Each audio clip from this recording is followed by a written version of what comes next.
7,000 మందికి పైగా ఎవరెస్ట్ పర్వతాన్ని అధిరోహించినప్పుడు దానికంటే 2,200 మీటర్ల చిన్నదైనటువంటి ఈ కైలాస పర్వతాన్ని ఇంతవరకు ఎందుకు ఎవరు అధిరోహించలేకపోయారు? అధిరోహించినటువంటి ఒకే ఒక వ్యక్తి మిలారెపా. ఈయన ఈ అధిరోహించి వచ్చిన తర్వాత ఎవరితో ఎందుకు మాట్లాడడం మానేశాడు? ఈ అధిరోహించేటప్పుడు చాలా మంది విన్నటువంటి ఈ డమరుకు నాదాలు, ఓంకార శబ్దాలు, ఈ గంటల శబ్దాలు ఎవరికి సంబంధించినవి? कैलाश पर्वत पर भगवान शिव पार्वती के साथ पिछले 21,000 सालों से मेडिटेट कर रहे हैं। कैलाश पर्वत के अंदर एक हिडन शहर है। Took one strand of what is there on that mountain. You won't believe. I was almost 10 to 15 years younger. Climb that changed mountaineering forever. రండి, ఇవన్నీ కూడా ఈ వీడియోలో తెలుసుకునే ప్రయత్నం చేద్దాం. నేను మీ Satish, welcome to trending Telugu with Satish. మన పురాణాల్లో శివుడికున్న పేరు భోలాశంకరుడు, డమరుక నాథుడు, వీటితో కలిపే అనాథనాథుడు అని కూడా ఉంది. ఇది ఎవరో మీరు వినుండకపోవచ్చు. అనాథనాథుడు అంటే తనకంటే ముందు ఎవరు లేనివాడు అని అర్థం. అసలు యాక్చువల్గా ఈ కైలాస పర్వత చరిత్ర మన పురాణాల్లో ఎక్కడి నుంచి ఉంది? మొదటిసారిగా ఈ కైలాస పర్వతం గురించి ఎవరి ప్రస్తావన అయితే తీసుకురావడం జరిగింది?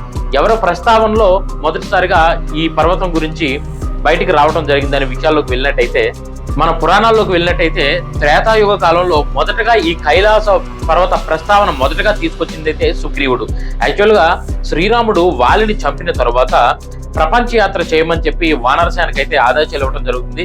వీళ్ళు ప్రపంచ నలుమూలలా తిరిగి వచ్చేటప్పుడు హిమాలయాల మీదుగా వెళ్ళేటప్పుడు వీడు 3 పర్వతాలను అయితే కొత్తగా కనుగొనడం అయితే జరుగుతుంది అనమాట.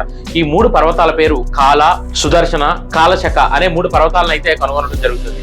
అక్కడే ఈ పర్వతం కూడా ఉంటుంది. ఆ పర్వతం పేరే కైలాస పర్వతం. దీనికి సంబంధించినటువంటి ఒక మ్యాప్ పాయింట్ అయితే ఆ కాలంలోనే సుగ్రీవుడు వానరసేనకి అయితే ఇవ్వడం జరుగుతుంది.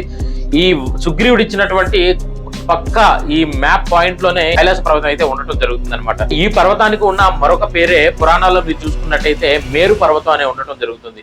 ఈ మేరు పర్వతం అనేది 3 దశలుగా ఉంటుంది. నార్మల్ గా మన చాలా వరకు సినిమాల్లో కానీ వీటి చూస్తే త్రిశంకు స్వర్గం అని ఇలా మనకు లేయర్స్ వైజ్ గా పురాణాల్లో మనకు కొన్ని ఇవనేది దేవతలకు సంబంధించి కొన్ని ఇవనేది ఉండటం జరుగుతుంది అనమాట.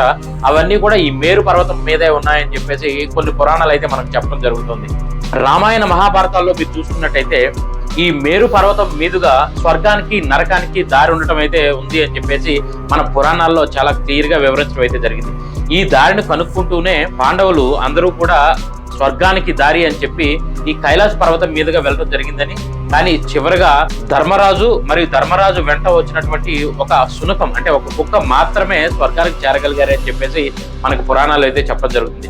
అదే విధంగా మహాభారతంలో ఈ మేరు పర్వతం గురించి, ఈ మేరు పర్వతం మీదుగా స్వర్గానికి ఉన్నటువంటి ఈ దూరం గురించి చాలా క్లియర్ గా వివరించడం జరిగింది అనమాట. ఈ స్వర్గానికి ఈ మేరు పర్వతం దగ్గర నుండి సుమారుగా 84,000 యోజనాల దూరం అని చెప్పేసి మన పురాణాల్లో మీరు చూసినట్టయితే లిఖించడం అయితే జరిగింది. ఒక యోజనం అనగా సుమారుగా 11.5 కిలోమీటర్లు. సో దీని ప్రకారం చూసినట్టయితే అప్రాక్సిమేట్ నియర్లీ 10 లక్షల కిలోమీటర్లు సుమారుగా ఇక్కడ నుంచి స్వర్గానికి ద్వారం అని చెప్పేసి మన పురాణాల్లో అయితే లిఖించడం అయితే జరిగింది. ఇక్కడ మహాశివుడు ఒక్కడు మాత్రమే కాదు, మహాభారత ప్రకారం కుబేరునికి సంబంధించినటువంటి నగరం కూడా ఇందులోనే ఉంది అని చెప్పి మహాభారతంలో అయితే చాలా క్లియర్ గా అయితే వివరించడం జరిగింది. ఈ లోపలే అలక అండ్ మందాకిని సరస్సులు కూడా ఈ పర్వతం లోపల ఉన్నట్టుగా మనకి మహాభారతం అయితే సుస్పష్టంగా వివరించడం జరుగుతుంది. అయితే విష్ణు పురాణం ప్రకారం చూసుకున్నట్టయితే ఈ పర్వతానికి ఉన్నటువంటి 4 దిక్కులు 4 నలుమూలల్ని సూచిస్తాయి అని చెప్పి మహాభారతంలో అయితే వివరించడం జరిగింది.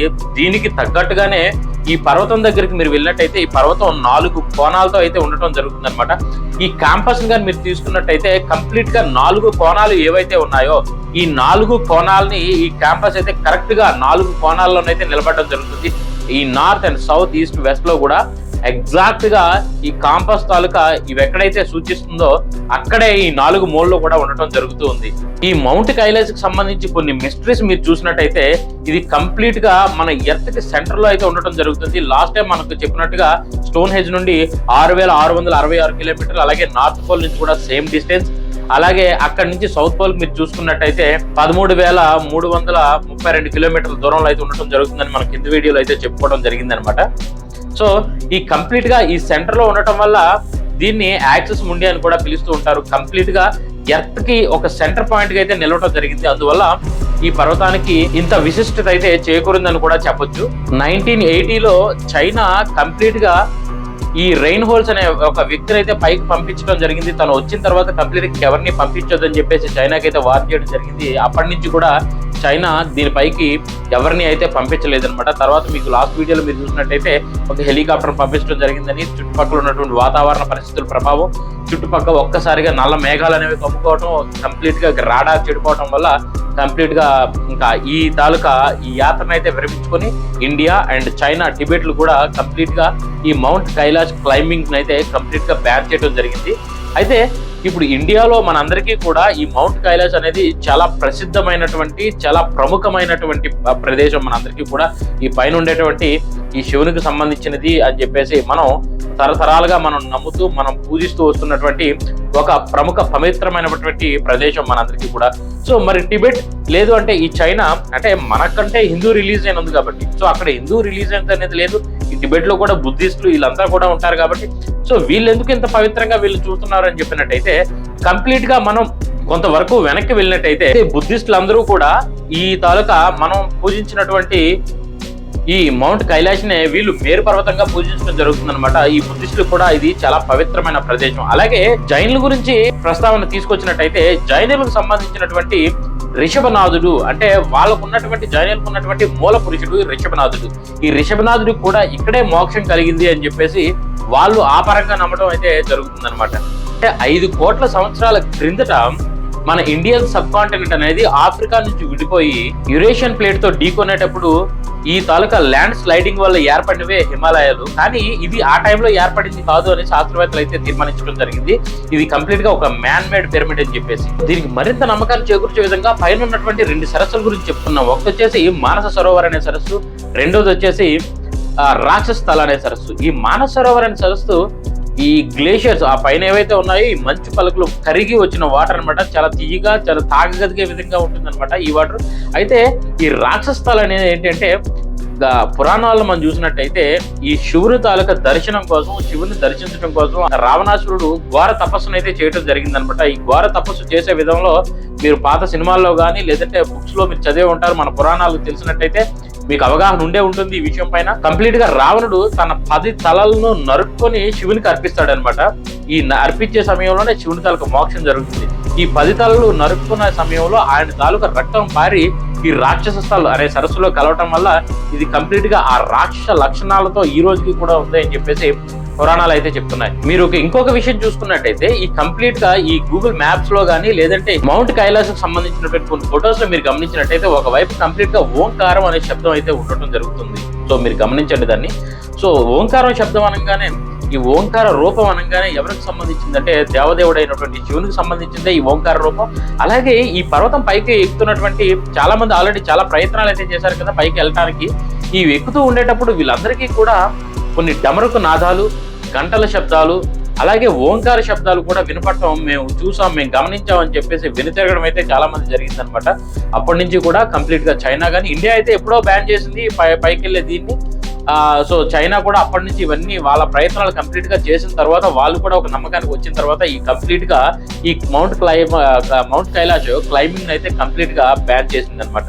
చాలా మంది ఈ క్లైంబర్స్ ఎక్కుతూ వచ్చిన తర్వాత చెప్పింది ఏంటి అంటే మాకు చుట్టూ కూడా సంథింగ్ ఏదో అతీంద్రియ శక్తి ఒకటి ఆవహించినట్టు జరిగింది అని చెప్పి ఏవో శబ్దాలు కంప్లీట్ గా ఆ పైకి కూడా ఎక్కలేక కిందకి మేము దిగమని. ఇంకొక విషయం ఏంటంటే ఈ క్లైంబింగ్ చేసేటప్పుడు ఆల్రెడీ వీళ్ళు ఒక మ్యాప్ అయితే పాయింట్ చేసుకున్న తర్వాత వీళ్ళు క్లైంబింగ్ మొదలయ్యేవారు అనమాట. కానీ అప్పటికప్పటికే అక్కడ ఉన్నటువంటి దిశలు అనేవి కంప్లీట్ గా మారటం, వాళ్ళు ఉన్నటువంటి ఆ రూట్ ఏదైతే ఉందో కంప్లీట్ గా చేంజ్ అయ్యి వీళ్ళు రివర్స్ లో మళ్ళీ రావటం, అంటే వీళ్ళ ప్రమేయం లేకుండానే కంప్లీట్ గా దారులు కూడా మారే పరిస్థితిని మేము గమనించామని చెప్పేసి కంప్లీట్ గా కింద రావడం జరిగింది. ఇది మనుషుల ద్వారా ఇది అయింది మాత్రమే అయితే కాదు, కంప్లీట్ ఇక్కడ ఏదో మనకి సంబంధించి మనకి తెలియనటువంటి ఒక అతీంద్రియ శక్తి అయితే ఇక్కడ ఉంది అని చెప్పి వాళ్ళైతే క్రిస్టల్ క్లియర్ గా వివరించడం జరిగింది. మరి ఇంతమంది ఈ క్లైంబింగ్ అయితే చేయలేకపోయారు. మిలారెపా ఎలా వెళ్ళగలిగాడంటే ఈ మిలారెపా అని ఆయన కంప్లీట్ గా ఈ మౌంట్ కైలాష్ ఎక్కడం కోసం మాత్రమే గత కొన్ని దశాబ్దాలుగా కూడా ఒక యోగ సాధన దీంట్లో అయితే కంప్లీట్ గా తర్ఫీదు తీసుకుని ఈ యోగ సాధన ద్వారా అయితే కంప్లీట్ గా ఎక్కి రావడం అయితే జరిగింది. కానీ కొసమెరుపు ఏంటంటే ఈయన కంప్లీట్ గా ఈ యాత్ర చేసి వచ్చిన తర్వాత కంప్లీట్ గా అందరితో మాట్లాడడం అయితే మానేశాడు, కంప్లీట్ గా సైలెంట్ అయితే అయిపోయాడు. కానీ ఈ మిలారెప్ప మీదన చూసింది ఏంటి, అసలు ఎందువల్ల మీదకి వెళ్ళొచ్చిన తర్వాత ఎవరితో మాట్లాడడం మానేశాడు? నిజంగా ఆ దేవదేవుడిని చూసుంటాడా, లేదు అంటే అక్కడ ఉన్నటువంటి ఏమైనా అతీంద్రియ శక్తుల వల్ల ఈయన ఇలా జరగడం జరిగిందా అని. యాక్చువల్ గా మనకి స్వర్గ నరకాలకి దారి ఇది అనగానే ఏంటి అంటే మనం కంప్లీట్ గా డెత్ అయిన తర్వాత, లేదు అంటే మన శరీరం నుంచి మన ఆత్మ విడిపోయిన తర్వాత కంప్లీట్ గా మన స్వర్గ నరకాలకి వెళ్ళడం అనేది జరుగుతుంది అని మన హిందూ పురాణాలు అయితే చెప్పడం జరుగుతుంది. కానీ దానికి అనుగుణంగా ఇక్కడ ఉన్నటువంటి పైకి ఎక్కడానికి ట్రై చేస్తున్నటువంటి వీళ్ళందరికీ జరిగిన ఈ వింత అనుభవాలు మీరు చూసినట్టయితే, సో మనకి అక్కడికి ప్రవేశం అనేది మన సోల్కి మాత్రమే తప్ప మన బాడీకి మాత్రం కాదు. ప్రతి ఒక్కరిలో కూడా మంచి చెడులు అనేవి ఉంటాయి. సో ఈ మంచి చెడులు ఈ బాడీకి సంబంధించినవే కాబట్టి ఆత్మకు సంబంధించినవి కాదు. కాబట్టి ఆఫ్టర్ డెత్, లేదంటే మన బాడీని మన సోల్ విడిపోయిన తర్వాత మాత్రమే మనకు మౌంట్ కైలాష్ పైకి వెళ్ళే అర్హత ఉంది అని చెప్పేసి హిందూ పురాణాలు అయితే చెప్పడం జరుగుతుంది. సో దీని గురించి మీరేమనుకుంటున్నారు? మీ తాలూకు అభిప్రాయాన్ని కింద కామెంట్ సెక్షన్ లో మా కోసం తెలియజేయండి. ఇంతవరకు మా ఛానల్ సబ్స్క్రైబ్ చేసుకోలేనట్టయితే దయచేసి మా ఛానల్ సబ్స్క్రైబ్ చేసుకోండి. ఇటువంటి మరిన్ని వీడియోస్ తో మీ ముందుకైతే వస్తాను. అంతవరకు సెలవు. This is Satish signing off.